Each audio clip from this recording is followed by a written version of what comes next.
विवाह, संबंध और स्त्री का समर्पण। जब एक स्त्री विवाह में प्रवेश करती है, तो वह केवल एक व्यक्ति के साथ नहीं जुड़ती, वह एक पूरे भावनात्मक संसार में उतरती है। उसके लिए विवाह केवल एक सामाजिक समझौता या परंपरा नहीं होता, बल्कि वह एक ऐसा रिश्ता होता है जिसमें वह अपना पूरा अस्तित्व, अपनी संवेदनाएं और अपने सपने सौंप देती है।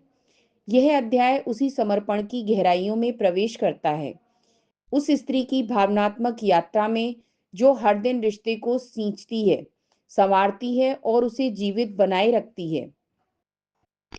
पुरुष अक्सर सोचते हैं कि स्त्री को समझना कठिन है, पर वे यह नहीं समझते कि उसकी सबसे पहली और सबसे गहरी जरूरत समझे जाने की नहीं, सुने जाने की होती है।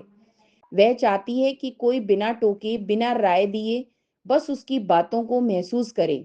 जब उसे सलाह की जगह साथ मिलता है, तो वह खुलती है, खिलती है और संबंधों में पूरी तरह जुड़ जाती है। इस अध्याय में यह बताया गया है कि स्त्री को जीतने की नहीं, उसे जोड़ने की आवश्यकता होती है, और यह जोड़ केवल भावनाओं की भाषा को समझकर ही संभव है। एक और बड़ा सत्य यह है कि विवाह के भीतर चुप्पी की दीवारें अक्सर संवाद की कमी से बनती हैं। स्त्री जब अंदर ही अंदर घुटती है, थकती है, तब उसका मौन कोई साधारण मौन नहीं होता, वह एक असहाय पुकार होती है। पुरुष अक्सर इसे अनदेखा कर देते हैं, जबकि यही वह समय होता है जब संबंध को नया जीवन देने की जरूरत होती है।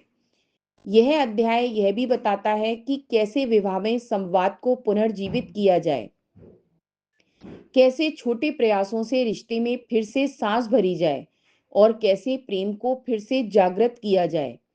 यह अध्याय एक ऐसा दर्पण है जिसमें पुरुष अपने व्यवहार, अपनी उपस्थिति और अपनी संवेदनशीलता को देख सकते हैं, और स्त्रियां वे खुद को इन पंक्तियों में पाकर भावनात्मक रूप से मुक्त और समझी हुई महसूस करेंगी। यह केवल विवाह की बात नहीं करता, बल्कि उस संबंध की बात करता है जिसमें दो आत्माएं रोज रोज एक दूसरे के करीब आती हैं, दूर होती हैं और फिर किसी मौन समझ से जुड़ती हैं। इस अध्याय को पढ़ना एक ऐसा अनुभव है जो ना केवल संबंधों को समझने में मदद करेगा, बल्कि उन्हें गहराई से जीने की कला भी सिखाएगा।